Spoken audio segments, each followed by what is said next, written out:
안녕하세요. 살까 말까 고민하는 분들의 가정지킴이 있음 가지쌤입니다. 오늘은 11강 배우자가 원하는 것이라는 주제를 가지고 이야기를 나눠보려고 합니다. 여러분들은 결혼하기 전에 어떤 생각들을 하셨습니까? 나는 우리 엄마 아빠 같이 살아야지. 나는 우리 아빠 같은 사람, 우리 엄마 같은 사람이랑 결혼했으면 좋겠어.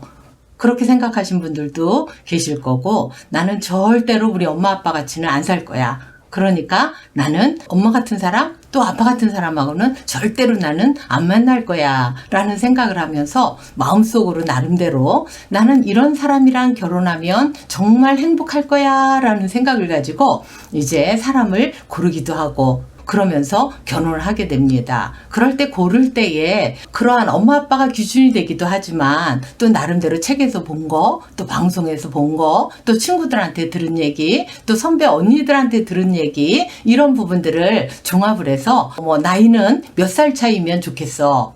용모는 어떻게 생겼으면 좋겠어. 또 성격은 어땠으면 좋겠어. 학력은 어땠으면 좋겠어. 가족사항은 어땠으면 좋겠어. 경제적인 부분은 어땠으면 좋겠어. 이런 여러 가지들을 고려를 해서 이런 부분이 갖춰진 사람이랑 살면 나는 정말 행복할 거야 라고 하는 생각 속에서 그러한 근사치에 거기서 몇 가지가 좀 더 충족되는 사람이랑 또 그 중에서 본인이 가장 중요하게 생각하는 부분에 중점을 두고 그런 사람을 만나서 사는 경우들이 상당히 많이 있습니다. 그래서 내가 원하는 조건이 충족되었기 때문에 나는 행복할 거야 라는 생각을 하죠. 그런데 사실 결혼이라는 것은 어느 한 사람만 행복해서는 오래 가기가 어렵다는 게 특징입니다. 결혼은 한쪽만 충족된다고 한다면 그렇지 않은 쪽에서는 일시적으로는 눌려 살 수 있지만 어느 정도 나이가 되어지면 그때가 이제 거의 갱년기쯤 되기도 하거든요. 그때 터져 나오기도 합니다. 그래서 이제 심한 갈등들을 겪기도 하는데 어쨌든 결혼 초부터 서로 존중해주는 그러한 관계가 되어져서 서로 좋아야 되죠. 나는 이 결혼이 이것 때문에 좋아. 나는 저게 좋아. 라고 하는 부분들이 서로 비슷비슷해지는 그러한 만족도가 그 정도가 될 때에 그 결혼은 오래 갈 수 있다라고 보는 것입니다. 어느 한쪽만 좋다? 그거는 결코 오래 갈 수 없습니다. 그렇다고 한다면 둘 다 좋으려면 어떻게 해야 될까요? 그거는 그래도 둘 다 이 결혼이 참 좋아. 만족해. 난 이 사람하고 사는 게 좋아. 라고 할 때에 그래도 서로 간에 배려하는 부분들, 인정하는 부분들 이런 부분들이 좀 있어줘야 되지 않나 생각합니다. 그런데 이제 배려하고 인정하는 부분들이 좀 부족하다고 하면 마음속에서 분명히 사랑해서 결혼했는데도 불구하고 시간이 지나가다 보면 내가 저 사람한테 사랑받지 못한다고 하는 그런 느낌이 들 수가 있습니다. 여러 가지 이제 일들이 있겠죠. 그런 문제들을 해결하는 방법의 차이도 있고 이런 성격적인 차이도 있고 여러 가지가 있겠지만은 시간이 지나가면서부터 조금씩 틈이 생기고 이 사건 저 사건 쌓여지는 사건들이 생겨지게 되면 일단 가장 기본이 되는 사랑해서 결혼했는데도 불구하고 저 사람이 나 사랑하지 않는 것 같아. 나도 저 사람이 나를 사랑하지 않는 것 같아 라는 생각을 서로 하다 보니까 사실은 그 싸움에 이것 때문에 싸워요. 저것 때문에 싸워요. 우리 아내가 이래요. 우리 남편이 이래요. 막 이야기들을 여러 가지를 합니다. 그래도 그 얘기를 다 듣다 보면 사실은 가장 핵심되는 얘기가 뭐냐면 사랑받고 싶다라는 거예요. 내 배우자한테 사랑받고 싶다. 그 부분이 해결이 돼야 사랑받는다고 하는 그 부분이 해결이 되면 여러 가지가 또 부족한 부분들이 있다 하더라도 그것들을 이렇게 넘어갈 수 있는 그러한 힘들이 생기는데 남편이 나를 사랑하는 것 같지 않아. 아내가 나를 사랑하는 것 같지 않아. 그런 상황 속에서 문제가 생길 때 그것들을 이겨나갈 수 있는 힘들이 현격하게 이제 그 힘이 모자라게 되는 거죠. 그러다 보니까 갈등이 또 다른 갈등을 부르고 더 깊은 갈등을 불러서 점점 힘들어져가는 그런 가운데 빠지게 됩니다. 이야기는 이런 게 있어요. 저런 게 있어요. 이런 게 있어요. 이야기들은 여러 가지로 다양하게 많이 합니다. 집집마다 사람마다 다른 이야기를 합니다. 그러나 가장 핵심은 무엇이냐면 네 맞아요. 저는 여태까지 한 번도 우리 아내가 나한테 사랑한다라는 얘기를 해준 적이 없어요.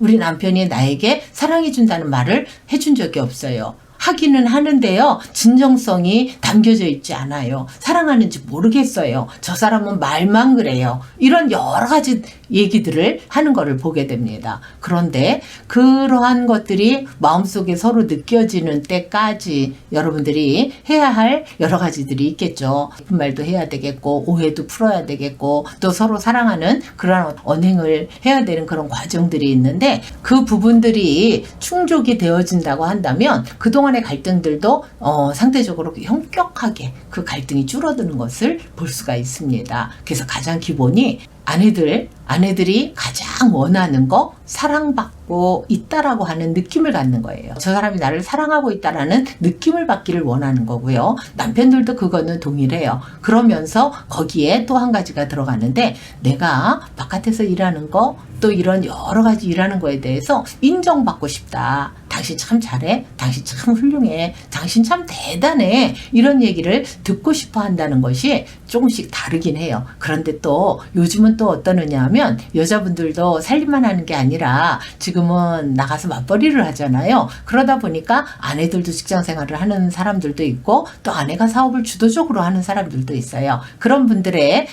또 공통된 또 갈등 중에 하나가 남편한테 당신 참 대단하다. 어떻게 이런 일을 이렇게 할 수 있었어. 난 당신이랑 만나서 결혼한 게 행운이야. 라는 이야기를 듣고 싶은데 남편들이 그 얘기를 전혀 안 해준다는 거예요. 그래서 아내들도 요즘은 그 부분에 대해서 고민을 하는 경우들이 상당히 많이 있습니다. 그래서 해주세요. 돈이 드는 것도 아니고 또 세금 묻는 것도 아니고 해주세요. 당신 참 대단해. 그거는 당신 참 대단해. 당신 참 훌륭하다. 그런 이야기들을 해주기를 원하는데 그 이야기를 못하는 이유 중에 하나가 그 일을 이루기 위해서 사실 놓쳐버린 부분들도 있을 수 있다는 거예요. 그건 누가 해도 마찬가지예요. 그래서 그 놓쳐버린 그 부분을 자꾸 채우라고 얘기를 하면서 싸우게 되는데 그거는 그거대로 서로 상의하면서 마음을 맞춰가면서 채우는 부분들이 있고 인정을 해줄 건 인정을 해주고 분리를 해서 생각을 한다고 한다면 인정해주는 게 그렇게 어렵지는 않을 거라고 생각이 되어집니다. 그래서 이래서 이렇게 하기가 싫어 라고 하는 것보다는 그거는 그거 이거는 이거 이렇게 분리를 해서 사랑하는 건 사랑하는 거고 또 문제가 있어서 또 가끔 다투기는 다투는 거고 또 그 부분에 대해서 미안한 건 미안한 거고 또 잘한 건 잘한 거고 이런 식으로 분리를 해가지고 생각을 한다고 한다면 여러분들 마음속의 갈등들이 좀 현격히 줄여들지 않을까 그런 생각을 해봤습니다. 감사합니다. 오늘 강의가 도움이 됐다면 여러분들 좋아요, 구독 눌러주세요. 감사합니다.